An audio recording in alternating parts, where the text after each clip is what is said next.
Long ago, in a land far away, there lived a beautiful girl named Cinderella. Cinderella's father was rich and had a lot of money. Cinderella lived in a great big house. She spent a lot of time in the garden. She loved to read books and write stories. She also had many animal friends.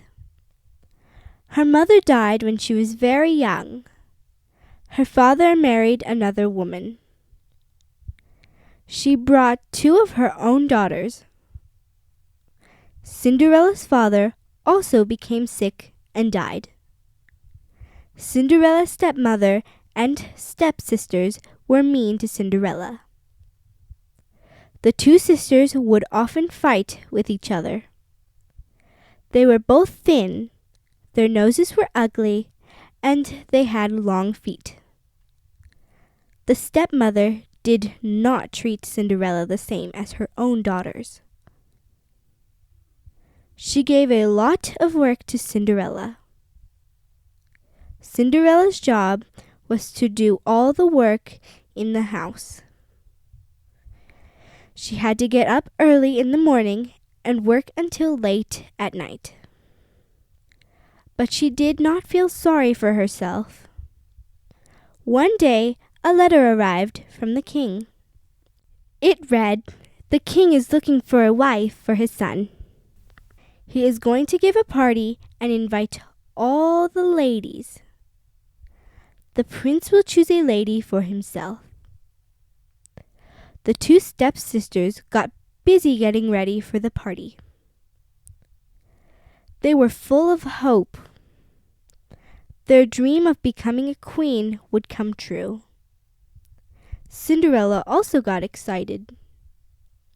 Cinderella said, "Stepmother, may I go to the party too?" The stepmother started to laugh. "Look at yourself! Do you think it is possible? You have nothing to wear." Cinderella said, "I'd love to meet the prince. Every girl is invited. I don't want to miss this chance. I'll do anything." The stepmother said, "You need to clean the whole house. Only then may you go." Cinderella said, "But I cleaned it yesterday." The stepmother said, "Clean it again." A while later, the stepmother asked Cinderella, "Are you ready to go?"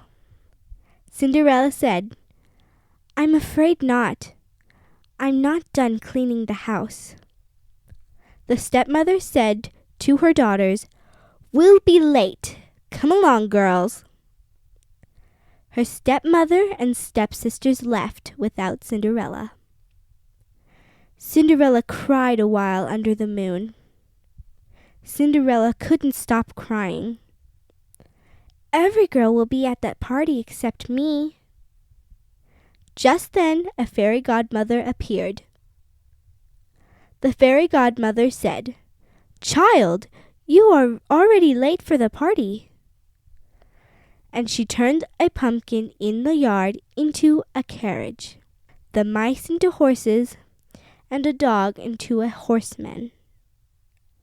At last she turned Cinderella's clothes into a beautiful dress.